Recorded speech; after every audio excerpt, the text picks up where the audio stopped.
This is a topic I've been thinking about for quite a while, and I've been meaning to do a video on it, but I've been seeing some people lately kind of start to talk about this stuff a little bit more, so I feel like now is a good time to make this video and talk about it, because I have been wondering how important story really is to Sonic, because in the Sonic community, there's a lot of discussion about story stuff, about lore, canon, the timeline, characterization. People are talking about these things so much, and people really care about having good stories in Sonic that are really impactful and meaningful, and you can really get into. People don't like the games that have, like, very little to no story. For a lot of people, they'll go on and on about how great the story of Sonic and the Black Knight is, regardless of how good or bad the game itself might actually be. It's very evident that for Sonic fans, a lot of them really do care about the stories of Sonic games, and I would include myself in that category to a degree. Personally, I am perfectly okay with any video game, really, having literally zero story. I am not necessarily bothered by that. I don't need story in a game. But if a game has a story, and it's a good story, I'll happily take it, and I definitely do think that that can enhance the overall experience. And despite how flawed and troubled so many Sonic games and their stories can be, I do like them for the most part. There's a lot of good Sonic stories out there and a lot of Sonic games that I am really a fan of, and I would like to see more stories like that out of Sonic games. But that is coming from me, a hardcore Sonic fan, and my perspective is not the same as most people. And a lot of people don't really care about this stuff nearly as much as big Sonic fans do. I think a lot of Sonic fans are maybe a bit overly insular with how they, stay within the Sonic sphere and talk a lot about Sonic stuff. But you gotta take a step back and think about what it's like from more casual fans' perspectives, and for a lot of them, they probably don't care even remotely about Sonic stories, or don't even really know much about them. Like, a lot of people have been complaining that in recent years, a lot of the Sonic cast hasn't really been doing anything, and we want to see characters like Blaze or the Chaotix get in there and have cool moments and stuff like that.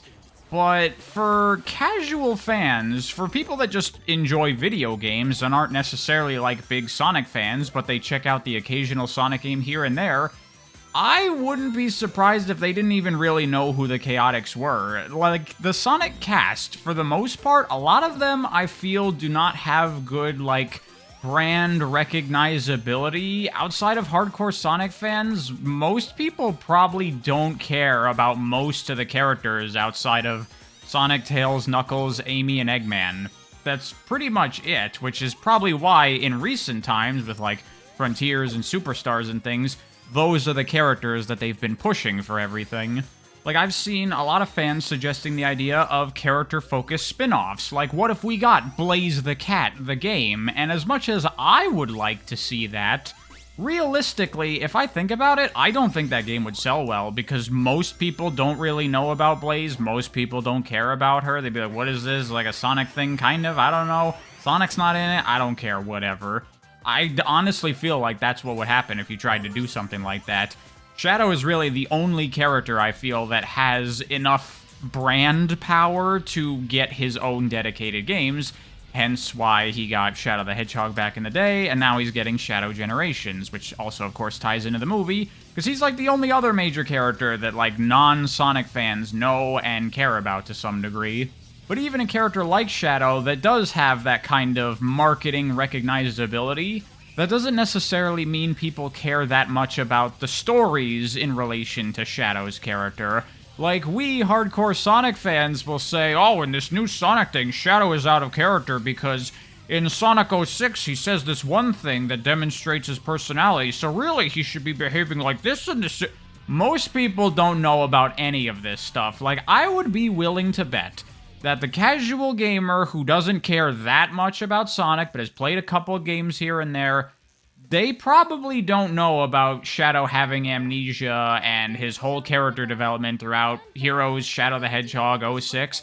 They probably have no clue about any of that stuff.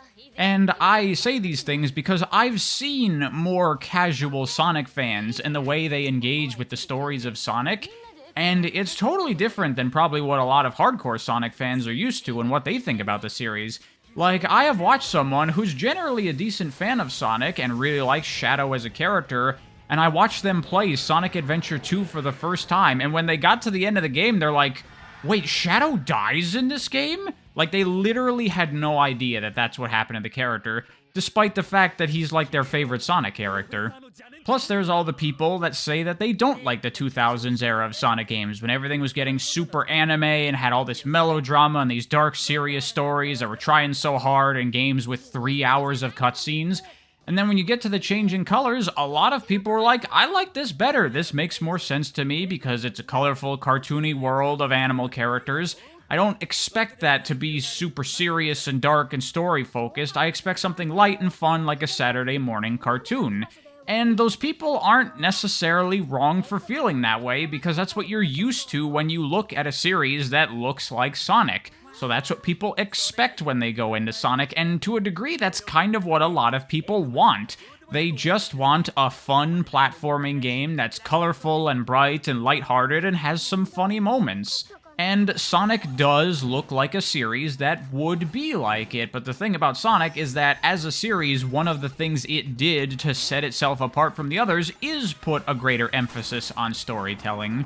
Even in the original Sonic games, they put a lot more work into the story and characters of those games than most other platformers from that time. But in most instances, I think a lot of that effort that they put into the story and character development and stuff fell on deaf ears, and people didn't really care that much. And then when you shift over to like Sonic Adventure and everything and stuff gets really story heavy, people are like, whoa, what is this? Why is it so different? In reality, it's not that crazy different. It's a progression of what was being done in the previous games, but it is a significant step forward. But it's on the same track, a track that was always there, but perhaps a track that people didn't really know was there, and so it's not something they associated with Sonic, and not something that they necessarily wanted out of Sonic. Now, of course, the 2000s era Sonic games that were very story-heavy, they did find their audience of people that were into that kind of thing, but a lot of people also felt very alienated by the series, because they're like, why are they doing all this stuff? I just want a fun Sonic game like the old Sonic games. And again, they're not necessarily wrong for wanting that. Those are the expectations that they developed of what Sonic is based on the first couple of games, and it feels like things went in a totally different direction, and in many ways they did, including gameplay, really. So for many people, the Sonic that they grew to like went away and was replaced with this very different Sonic that had entirely different gameplay, had a totally different tone, was really focused on storytelling, and that's just not what they were interested in from Sonic. And we see in later Sonic games, as they started to reduce the emphasis on story and bring it back closer to that original kind of thing of just being fun, lighthearted platforming games, things like Sonic Colors, that started to get a lot more positive reception with general gamers. And even Sonic fans. I remember in Some Call Me Johnny's review of Sonic Colors, he talked about how the story and tone of Sonic Colors was something that he felt was much more appropriate for the series, because he didn't want all these weird stories where Sonic gets fucking killed and kisses a princess and whatever, which is understandable to me. And then you look at the success of Sonic Mania, people loved that game. That was one of the most well-received Sonic games ever. People were going crazy for that game when it came out. And it has, like, no story whatsoever. It is just a pure video game, and it's just fun and good. And it seems like for a lot of people, that's all they care about with Sonic. And that is very different for a lot of hardcore Sonic fans. Like, Sonic Frontiers, from Sonic fans, got a lot of praise for its greater emphasis on story and the writing and stuff like that. I personally disagree, but whatever. A lot of Sonic fans liked it. But again, I've looked at non-Sonic fans and what they think of Frontiers, and very few of them say much at all about the story. Most of them don't really seem to care or think that it's not that great or anything special or anything to write home about. They think, like, the big epic boss fights are cool. But for the most part, it seems like a lot of the casual fans are like, it's fine, whatever, just got a story. And so all this whining that hardcore Sonic fans do about the characterization and the tone or whatever, this is probably completely invisible to many Sonic fans. Like, Are the characters acting weird and different in this game compared to the previous game? I don't know. They kind of feel like the same characters to me. What are these characters even like? Sonic is fast. He makes jokes. And Knuckles, he's the guy that punches things, right? I know what these characters are. I mean, hell, I've even seen some casual Sonic fans say that movie Sonic feels like Sonic to them, which to me is insane. But I could understand it if you don't really pay that much attention and don't care that much. It could feel like that. And I think that with all the discussion these days from hardcore Sonic fans about the canon and the characterization and the lore and the stories and all this stuff, it can seem like the majority of fans are invested in these things, but you need to remember about the silent majority. Most Sonic fans probably do not care about this stuff very much. Like, what do you think is the percentage of people who were really disappointed that Sonic Freeriders has such a dramatic reduction on story emphasis compared to the original and Zero Gravity? Probably not many people. Also, let's not forget that these are primarily games targeted towards kids. And I grew up during the era of story-heavy Sonic games. I was a kid at that time, and I remember what it was like. And let me tell ya, I didn't understand fucking shit about the stories of these games. Like, I would know what is happening in the story, but the deeper thematic elements and everything completely flew over my head. Like, you think that a child pariah had any idea that the story of Sonic and the Secret Rings was supposed to be a metaphor for an abusive relationship? Guess what? He didn't. Of course he didn't. No kid is going to understand that, which is weird when you think about it, to be making something for kids that they will not comprehend. But of course you could say, well, Sonic doesn't just appeal to kids, it's an all-ages thing, and so older fans can enjoy these kinds of things. And sure, but if we look at the reality of how the Sonic series has gone, the only people that care about these things are people that grew up caring about Sonic and continue to play the games into adulthood, and now they come back to these games and they realize what was there. And there is definitely some value in that. Being able to appreciate something more as you grow older and wiser, I think is a really great thing to do. But that is something that can only appeal to your existing hardcore audience, because people that played the Sonic games and didn't really care for them, they're not gonna go back to them in adulthood and be able to appreciate those things. And most people coming into Sonic for the first time later in life, it's much harder to invest them in these things because they come to Sonic with these pretenses of what they think it is or what it should be. And so when it starts to do all this big crazy anime stuff, a lot of them probably check out of it. Though, to be fair, and to provide a counter-argument here, I have seen people come to Sonic for the first time and get invested in the stories.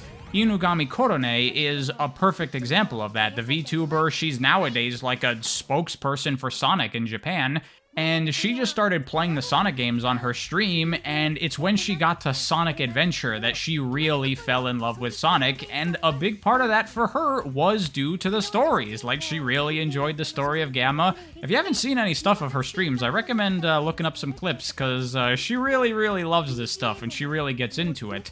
But I would say she is the minority of cases. Otherwise, we'd see a lot of people coming to Sonic and getting really into it, and then Korone wouldn't be a big deal. She wouldn't have become a spokesperson for Sonic. It's because of how rare it is that Korone became such a big Sonic fan that she's in the position she is now. So, all of this brings us to the question, how important is story in Sonic? And truthfully, I don't really know.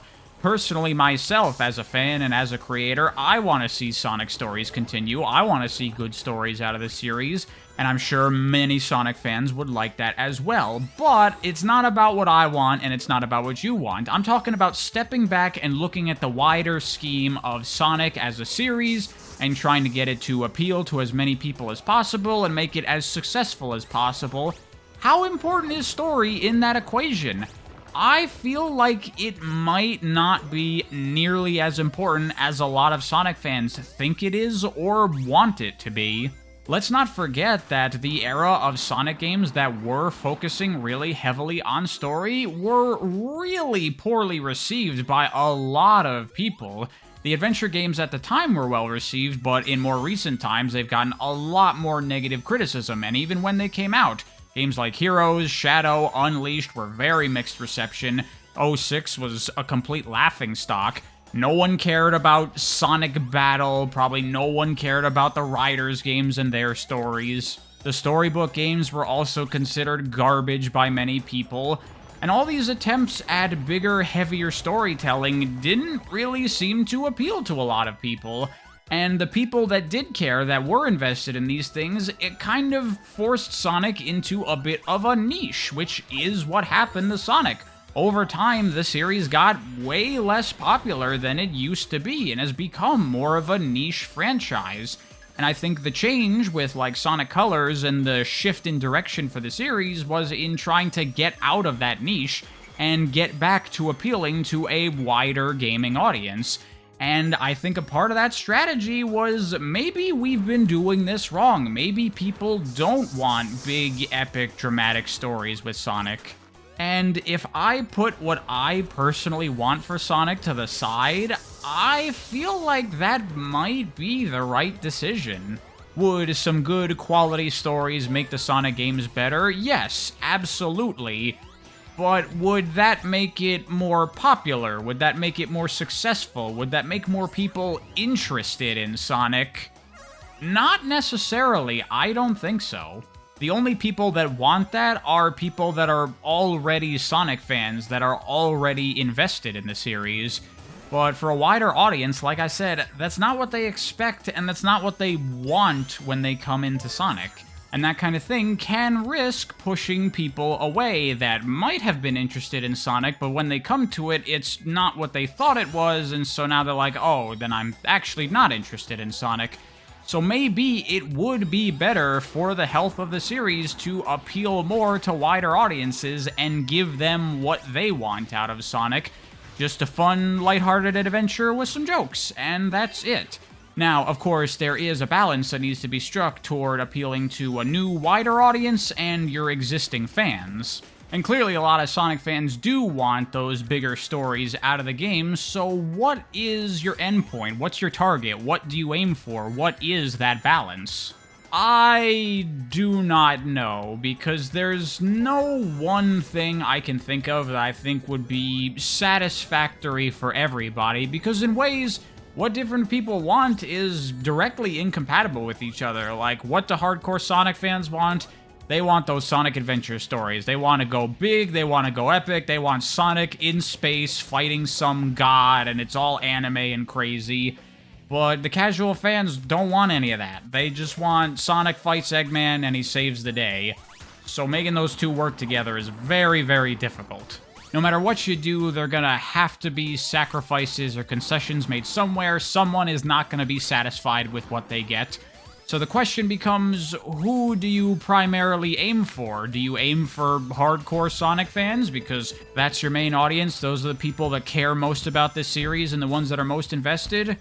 Or do you prioritize the much larger group of people that could get more into Sonic or get into it for the first time, that would probably ultimately bring in a lot more money if you did that? There's a balance between artistry and business that needs to be struck, and it seems to me like, at least currently, Sega is more inclined to chase the business direction of things, and in many ways that kind of makes a lot more sense, especially if it means their games will be more well-received as well.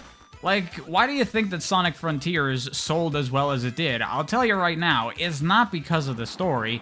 It sold well because it was trying to appeal to a wider audience beyond Sonic fans. It was trying to appeal to fans of Breath of the Wild, and it seems to have worked, and I assume after the success of Frontiers, they are going to continue to pursue appealing to wider audiences and not necessarily Sonic fans. Then again, there is Shadow Generations coming, and that is probably going to be targeted more towards hardcore Sonic fans, but who knows exactly how much? You know, Sonic Generations itself doesn't have very much story to it.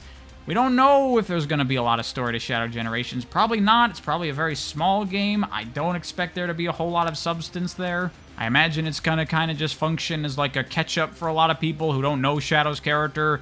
this is what his deal is, you know, to get people ready for the new movie or whatever. But who knows? I guess we'll see what the future holds. So to answer the question of this video's title, how important is story in Sonic? I don't know, but probably less important than we want it to be.